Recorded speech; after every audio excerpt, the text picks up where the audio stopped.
Greetings, brothers and sisters. How y'all doing? Blessings to you. In the name of Yahushua, the Father, Yahuwah. Now, let's get into this little video. Now, this ain't the video I was talking about. You gonna know what video I was talking about. That's the banger that's finna drop, because it's finna be probably the longest video I ever made by a healthy little amount. But now, today we're gonna talk about a little bit about what's in your name, because it recently came upon my spirit, just like how important your name really is and how much your name can really tell you in case you ever like feel.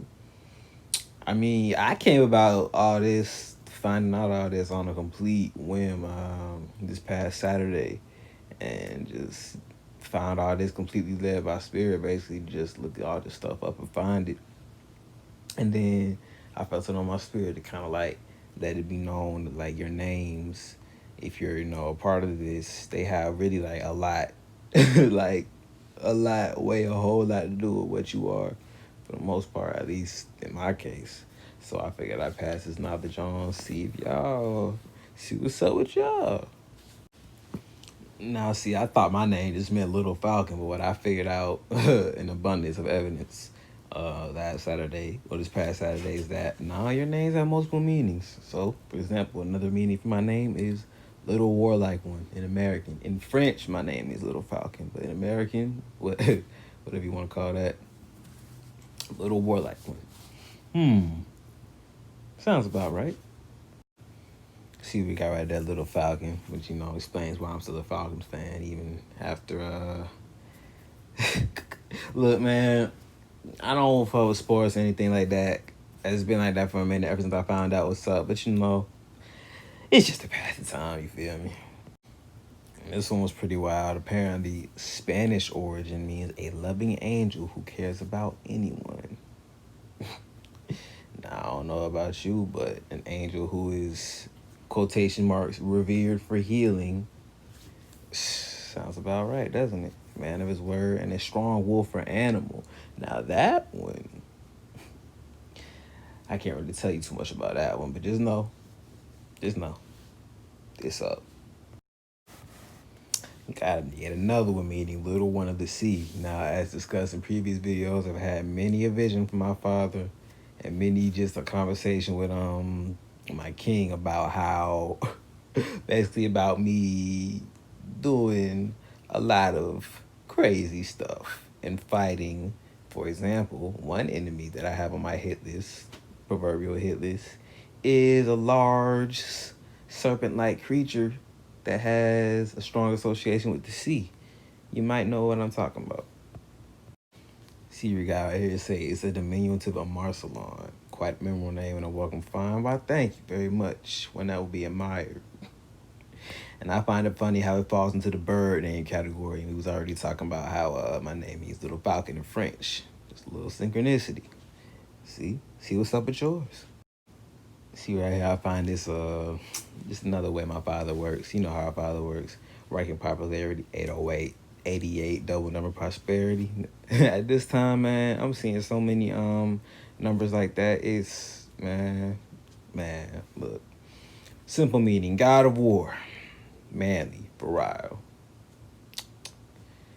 Retreading the same ground.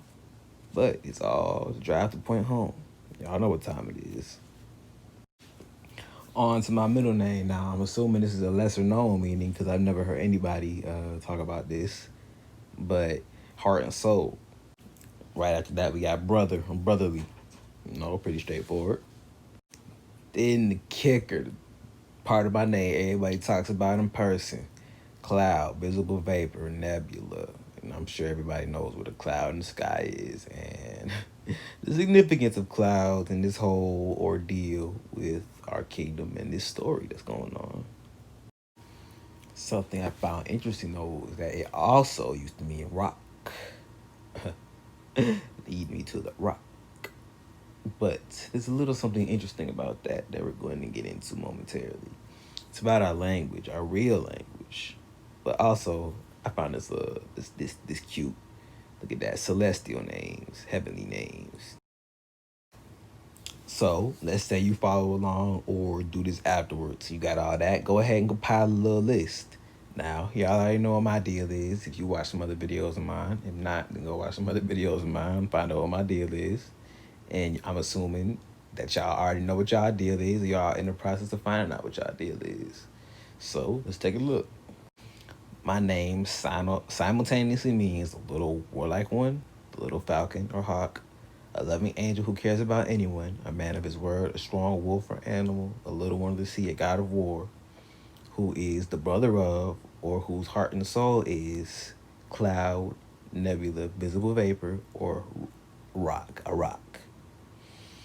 Now, hear what your spiritual ears and see with your spiritual eyes and think about what I've been talking about since I started this channel. And tell me what you think that means. The significance of that. It's dead on. And I'm telling you to do the same thing. So when the Most High says about himself in reference to his people, when he refers to himself as the rock, the word is not R-O-C-K, it's R-A-H-K-H. And of course, that's how you would write it in English, with the vowel symbol, so people would know how to pronounce it. But when the Most High uses that term to describe himself in terms of his people and how he defends us, basically he's saying he's the defender. Because once we consider these letters and you learn what they really mean, you'll finally get a chance to learn what it means when the Most High says he is the Raka.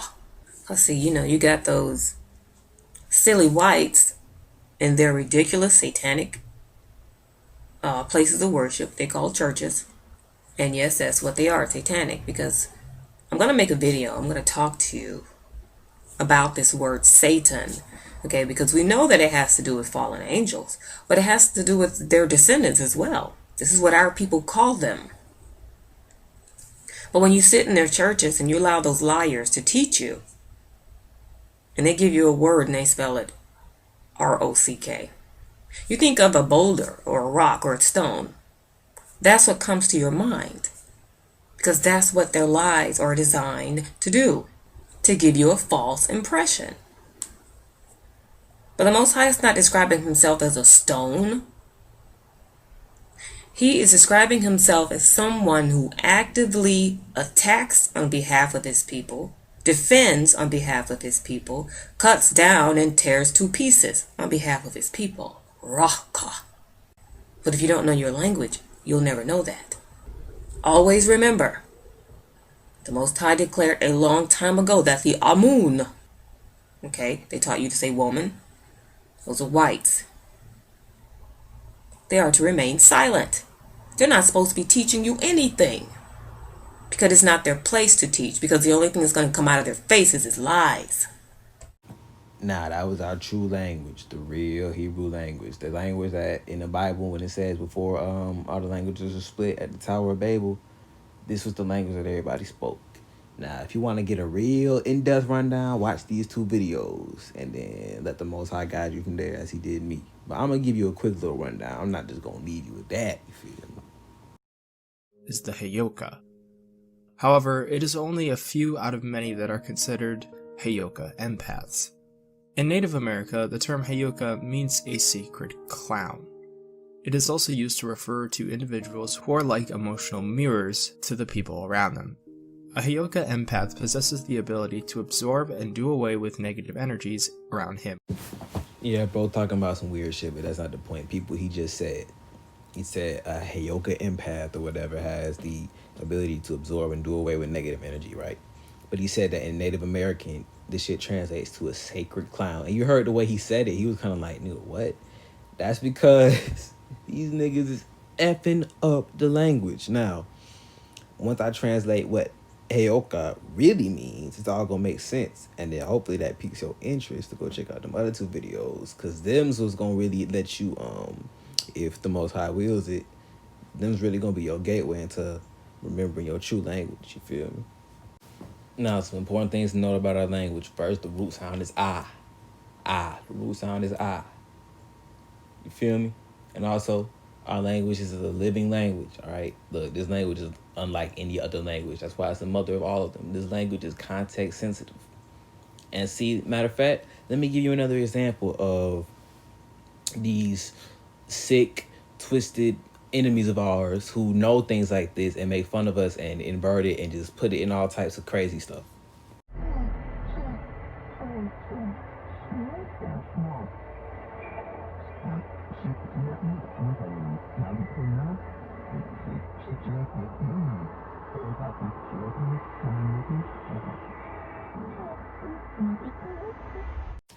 That's from the game called Control. Look into it and you gonna see like these niggas what they be up to. But you notice how whatever this upside down inverted pyramid was saying was context sensitive. It seemed like it had multiple meanings. Like they were saying things with multiple meanings at the same time. That's what our language is like. This language does not work like English in any way possible. Alright. It's honestly one of the most beautiful things I've ever had the pleasure of understanding in my entire life. Like, keep it a buck with you. I'm telling you, if you're trying to really like, well, if you're meant to, then I ain't gotta tell you to do nothing. Alright, so as stated and finna be restated because it's so important, she gonna tell you the exact same thing. Do not let yourself get boxed into one definition because I ain't no one definition for any of these letters. So, let's break it down. Hey, like I said, our root sound is ah, so it's ha. And one context sensitive definition of ha is to look and to reveal. Okay, so that's the first part. Yo, all right, yad. So hey, so ha, yad. Yad, one definition of yad in this context would be strife. And then ka. So ha, yad, ka. So ha, yad, ka means to look, reveal, to look and reveal strife and utterly destroy it. Now, considering what was said in the video, doesn't that make a hell of a lot more sense than what's at the bottom of the screen?